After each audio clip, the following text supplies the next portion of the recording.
ఏదో దిష్టి గురించి అని మాట్లాడిన దాని మీద చెప్పు మీద కూర్చోగినట్టు ఎగురుతున్నాడు ఆయన.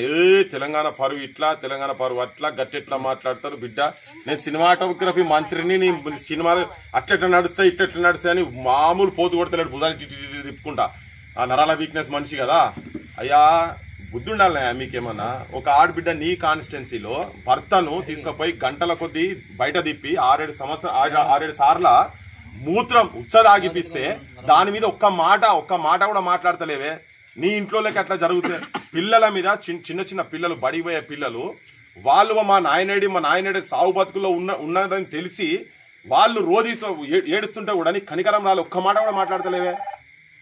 బుద్ధుండాలి రేవంత్ రెడ్డి. ఇటువంటి వాళ్ళు నీ క్యాబినెట్ లో పెట్టుకున్నావు. నువ్వు కూడా దొంగలకు సద్దులు మోసినవి అయితే నువ్వు కూడా దొంగవే అవుతావు.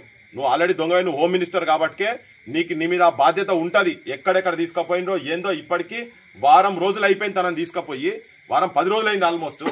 7 తీసుకుపోయినరు. టవర్లు ఉన్నాయి, సిగ్నల్లు ఉన్నాయి, ఎవరిళ్ళకి తీసుకుపోయినరు. ఇప్పటిదాకా నువ్వు జనం ముంగడ పెట్టాల్సిన అవసరం ఉన్నది హోమ్ మినిస్టర్ గా. నీ బాధ్యత ఇప్పటి వరకు నువ్వు పెట్టలేదు. అమ్మా నీకు మాత్రం చెప్తున్నాము, తెలంగాణ సమాజం మొత్తం నీ ఎంబడి ఉన్నది.